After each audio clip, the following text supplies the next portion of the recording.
Sir vote for democracy అని ఒక సంస్థ కొన్ని సంచలన వ్యాఖ్యలు చేసింది సార్. ఈ ఓటింగ్‌లో అవకతవకలు జరిగాయి. అందుకే బీజేపీకి ఒక 70-80 సీట్లు ఎక్కువగా వచ్చాయి. ఏపీలో కూడా ఇదే పరిస్థితి వచ్చిందని చెప్పేసి ఆ సంస్థ అయితే పేర్కొనడం చూస్తున్నాం సార్.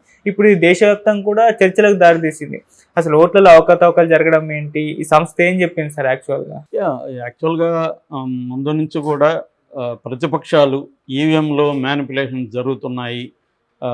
సో దీనివల్ల బీజేపీ సీట్లు సంపాదిస్తుంది అని ఈవీఎంలు తీసేయాలి, ఈవీఎంలు అనేవి మ్యానిపులేషన్కి సాధ్యం అని చెప్తున్నారు. ఎలాన్ మస్క్ కూడా ఇదే విషయాన్ని ట్వీట్ చేశాడు. దాంతో అదొక చర్చ దారితీసింది. ఆంధ్రప్రదేశ్లో కూడా వైసీపీ ఆరోపిస్తుంది, మాకు 40% ఓట్లు వచ్చినా కూడా 11 సీట్లు రావడం ఏంటి, మాకు స్ట్రాంగ్ విలేజెస్లో కూడా మా ఓట్లు ఏమైనాయి, వైసీపీకి వేసిన ఓట్లు లేవు, ఒక విలేజ్ అంతా వేస్తే ఒక ఓటు మాత్రమే అక్కడ ఉంది, ఇలాంటివి వాళ్ళు కూడా చెప్పారు. కేతిరెడ్డి వెంకటరామరెడ్డి లాంటి వాళ్ళు కన్నీళ్లు పెట్టుకొని కూడా ఇదే చెప్పాడు. నేను ఓడిపోవడం ఏంటి, నేను రోజు ఇది నాకు ఓట్లు చాలామంది వేసామని చెప్తున్నారు, అవన్నీ రాలేదు. అలాగే జగన్ కూడా అప్పుడు మాట్లాడుతూ ఏదో జరిగింది, బట్ నాకు సాక్ష్యాలు లేవు కాబట్టి నేనేం చెప్పలేను అనేది చెప్పారు. సో ప్రతి ఒక్కరు ఏంటంటే వైసీపీ ఈ స్థాయిలో ఓడిపోయిందని ఎవరు ఊహించలేదు. ఈవెన్ తెలుగుదేశం వాళ్ళు కూడా ఊహించలేదు. కనీసం ఒక 60-70 అయితే వస్తాయని అందరూ అనుకున్నారు. టైట్ అనే అందరూ అనుకున్నారు. 11కి పోతాయని ఎవరు ఊహించలేదు. అందువల్ల షాక్ అయ్యారు. ప్రతి ఒక్కరూ ఏదో జరిగింది సార్ అనేది చెప్తున్నారు. సరే, ఈ కాంటెక్స్ట్లో కొత్తగా ఓట్ ఫర్ డెమోక్రసీ అనే ఒక సంస్థ మహారాష్ట్రలో ముంబై బేస్ చేసుకొని పనిచేస్తుంది. ఈ సంస్థ దేశవ్యాప్తంగా సర్వే చేసి నిన్న 22వ తేదీ ఒక నివేదికని వైబీ చవాన్ సెంటర్ ముంబైలో జూలైలో 22వ తేదీన ప్రకటించింది. ఆ రిపోర్టు లో మొత్తం 4 చాప్టర్స్ ఉన్నాయి. ఆ రిపోర్ట్ ఏం చెప్తుందంటే, report conduct of Lok Sabha elections 2024. Report పేరు analysis of vote manipulation and misconduct during voting and counting. ఇది టైటిల్ ఆఫ్ ద రిపోర్ట్. ఈ రిపోర్ట్లో ఏముంది, వీళ్ళు ప్రధానంగా ఏం చెప్తున్నారంటే, పోల్డ్ ఓట్లకి కౌంటింగ్ ఓట్లకి మధ్య తేడా ఉంది, విపరీతంగా తేడా ఉంది. అందుకని ఈసీ అనేది ఏం చేస్తుందంటే, మామూలుగా ప్రతి బూత్కు సంబంధించి ఎన్ని ఓట్లు పోలైనాయని 17C అనే ఫాము అక్కడ ఉన్న ఏజెంట్కి ఇవ్వాలి, కానీ ఇవ్వట్లేదు. చాలా చోట్ల పోలింగ్ బూతుల్లో సీసీటీవీలు లేవు. తర్వాత వీటిలో కూడా స్ట్రాంగ్ రూముల్లో కూడా సీసీటీవీలు లేవు. స్ట్రాంగ్ రూములకు వెళ్ళడానికి ముందు ఒక నైటు అక్కడ ఉంచుతారు. అక్కడ ఏం జరుగుతుంది అనేది ఎవరికి తెలియట్లేదు. రెండవది, ఎన్ని పోలైనాయి ఓట్లని చెప్పడానికి ఈసీ 11 days తీసుకునింది. 11 రోజుల తర్వాత మాత్రమే ఫైనల్గా పోలైన ఓట్ల సంఖ్య చెబుతుంది. సో పోలైన ఓట్లకి కౌంటింగ్ జరుగుతున్న ఓట్లకి మధ్య విపరీతమైన గ్యాప్ ఉంది. ఏ స్థాయి అంటే పెరిగింది. పోలైన ఓట్ల కంటే కూడా కౌంటింగ్ ఓట్ల పెరిగాయి విపరీతంగా. ఎంత పెరిగాయంటే 5 కోట్ల ఓట్లు పెరిగాయి అనేది వీళ్ళు లెక్క తేల్చారు. అంటే పోలైన ఓట్ల కంటే కూడా 5 కోట్ల ఓట్లు ఎక్కువ పెరిగాయి. ఇవన్నీ కూడా అధికారంలో ఉన్న పార్టీకి అనుగుణంగా ఉంది. అందువల్ల ఇది ఖచ్చితంగా మిస్కాండక్ట్, ఎలక్షన్లో కరెక్ట్గా జరగలేదు, ఒక రకంగా మోసం అని చెప్పొచ్చు. ఈ మోసం వల్లనే 79 సీట్లు బీజేపీకి అదనంగా వచ్చాయి, లేకపోతే బీజేపీకి ఈ స్థాయిలో వచ్చేవి కాదు, ఈ మ్యానిపులేషన్ చేశారు కాబట్టి వచ్చింది అని రాష్ట్రాల వారీగా కూడా వాళ్ళు ఎక్కడెక్కడ ఎన్ని లక్షల ఓట్లు ఇలాగా పోలింగ్ ఓట్ల కంటే కౌంటింగ్ ఓట్ల శాతం ఎక్కువ ఉంది అనేది చెప్పుకుంటూ, ఎక్కువగా ఒరిస్సాలో 18 ఎంపీ సీట్లు ఇలాగే జరిగాయి. ఒరిస్సా నుంచి 18 ఎంపీ సీట్లు ఇట్లాగా వచ్చాయి. అక్కడ 42 లక్షల ఓట్లు వేసిన దానికంటే కౌంటింగ్ ఓట్లు ఎక్కువగా ఉన్నాయి అనేది చెప్పింది. అలాగే మహారాష్ట్రలో 10 సీట్లు వచ్చాయి, అక్కడ 52 లక్షలు ఎక్కువగా ఉన్నాయి. వెస్ట్ బెంగాల్లో 10 సీట్లు వచ్చాయి, 36 లక్షలు అక్కడ ఎక్కువగా ఉన్నాయి. తర్వాత ఆంధ్రప్రదేశ్లో 7 సీట్లు బీజేపీ కూటమికి అదనంగా వచ్చాయి, 49 లక్షలు పోలింగ్ కంటే కూడా ఎక్కువగా ఉన్నాయి. ఇక కర్ణాటకలో 22 లక్షలు, తెలంగాణలో కూడా 14 లక్షలు కౌంటింగ్ ఎక్కువగా ఉన్నాయి పోలింగ్ కంటే. రాజస్థాన్లో 22 లక్షలు, బీహార్లో 11 లక్షలు.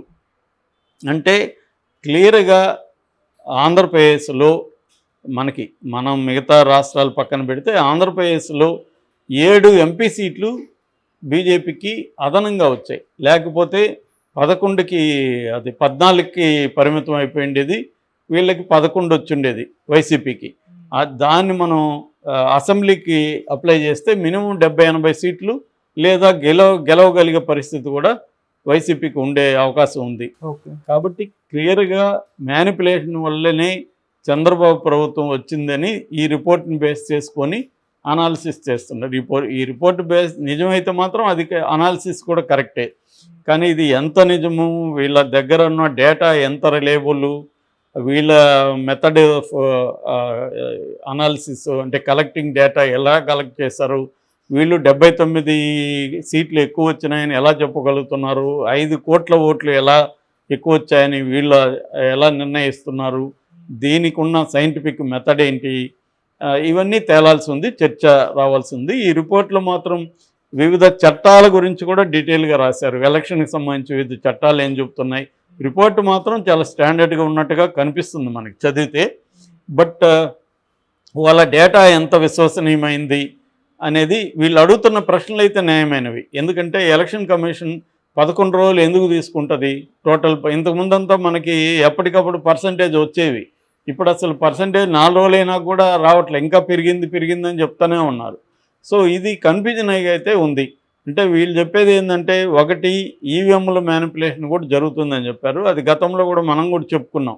ఈవీఎంలని దిగుమతి చేసుకుని 60 లక్షలు అయితే 40 లక్షలే వాడారు, ఇంక 20 లక్షల ఈవీఎంలు ఏమైనాయి అని మన ఉండవల్లి అరుణ్ కుమార్ కూడా అడిగితే ఈసీని right to information R T act కింద అడిగితే వాళ్ళు మాకు సంబంధం లేదు, మాకు ఎన్ని ఇచ్చారో అంత మాత్రమే లెక్కలు చెప్తాం అంటున్నారు. మరి ఆ 20 లక్షల్ని వాడి ఎక్కువ ఈవీఎంలు వీళ్ళ ఇప్పుడు ఫర్ ఎగ్జాంపుల్ వైసీపీకి వేసిన ఓట్లు ఎక్కడెక్కడ ఎక్కువ వేస్తారో అవన్నీ పక్కన పెట్టి అక్కడ తెలుగుదేశం ఓట్లు ఈవీఎంలు మారిస్తే అది జరిగే పాసిబిలిటీ ఉంది కదా. సో ఇటువంటివి చేశారు అనేది వీళ్ళు చెప్తున్నారు. అందుకని ఎలక్షన్ కమిషన్ ఇప్పుడు మామూలు కామన్ మ్యాన్ లాజిక్తో ఆలోచిస్తే చంద్రబాబు ఎందుకు బీజేపీతో పొత్తు పెట్టుకున్నాడు? ఫస్ట్ ఆఫ్ ఆల్ చంద్రబాబుకి బీజేపీ ఓటింగ్ ఉందని పెట్టుకున్నాడా? బీజేపీ మీద ప్రేమ ముందు పెట్టుకున్నాడా? బీజేపీ ఐడియాలజీ ఈయన ఐడియాలజీ ఒకటి కాబట్టి పెట్టుకున్నాడా? ఇవేవి కాదు కదా. నిజానికి చంద్రబాబు అరెస్టు బీజేపీకి తెలియకుండా జరగలేదు కాబట్టి చంద్రబాబుకి బీజేపీ మీద కోపమే. బీజేపీ ఐడియాలజీ చంద్రబాబు ఐడియాలజీ సంబంధం లేదు. చంద్రబాబు సెక్యులరిస్టు, బీజేపీ హిందూ మతత్వవాది. అయినా ఎందుకు పెట్టుకున్నాడు? పోనీ ఓట్ల పర్సంటేజ్ ఎక్కువ ఉందా? అక్కడ ఏం లేదు. బీజేపీకి 1% ఓట్లు కూడా రాలేదు, అయినా ఎందుకు పెట్టుకున్నాడు? క్లియర్గా ఎలక్షన్లో మనం మ్యానిపులేట్ చేయొచ్చు, లేదంటే జగన్ మ్యానిపులేట్ చేస్తాడనే కదా పెట్టుకున్నాడు. సో మరి జగన్ పెట్టుకున్నాక మ్యానిపులేషన్కి చంద్రబాబు ఎందుకు ట్రై చేయడు? జగన్ కూడా గతంలో ట్రై చేసి ఉండొచ్చు కదా. అప్పుడు కూడా చంద్రబాబు ఇదే ఆరోపణలు చంద్రబాబు కూడా చేశాడు కదా, ఈవీఎంలు మ్యానిపులేట్ చేసి జగన్ వచ్చాడని. కాబట్టి ఎక్కడో ఏదో సంథింగ్ రాంగ్ అయితే జరుగుతుంది, దాన్ని బయటికి తీయాల్సిన అవసరం అయితే ఉంది. ఇదంతా ఫ్రీ అండ్ ఫెయిర్ ఎలక్షన్లు అయితే కాదు, అంతవరకు కామన్ మ్యాన్కి కూడా అర్థమవుతుంది. అయితే ఈ ఓట్ ఫర్ డెమోక్రసీ విఎఫ్డి అంటారు వీళ్ళని, విఎఫ్డి సంస్థ చెప్పిన రిపోర్ట్ మీద అయితే దేశవ్యాప్తంగా చర్చ అయితే మొదలైంది. కానీ దీన్ని ఎలా అరికడతారు? అందుకని ఇప్పుడు ఎలక్షన్ కమిషన్ అనేది ఇండిపెండెంట్గా ఉండాలి, అటానమస్గా ఉండాలి. కానీ మోడీ ప్రభుత్వం అటానమస్ బాడీస్ అన్నింటినీ కిల్ చేసుకుంటూ వస్తుంది, తన కంట్రోల్లో పెట్టుకుంటుంది. అట్లాగే ఇప్పుడు ఎలక్షన్ కమిషన్లో 3 ఎలక్షన్ కమిషనర్ని నియమించే కమిటీ ఎవరు ఉన్నారు? మోడీ ఉన్నాడు, ఒక క్యాబినెట్ మినిస్టర్ ఉన్నాడు, ప్రతిపక్ష నాయకుడు ఉన్నాడు. 3 ఉన్నప్పుడు ఎవరిది ఓకే అవుతుంది? ఇద్దరిదే ఓకే అవుతుంది. ఫైనల్గా మోడీ చెప్పిన వాళ్ళే కమిషనర్లుగా ఉంటారు. మోడీ చెప్పిన వాళ్ళే కమిషనర్లుగా ఉన్నప్పుడు కమిషన్లు ఎవరు మాట వింటారు? మోడీ మాట వింటారు. పైన కమిషన్ ఏదైనా చెప్తే రాష్ట్ర కమిషనర్లు ఆ మాట వింటారు.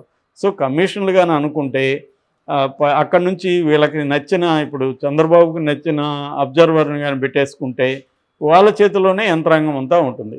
సో వాళ్ళు అనుకుంటే మ్యానిపులేట్ చేయగలరు. ఈ ఫాల్ట్ సిస్టమ్ని మార్చాలి.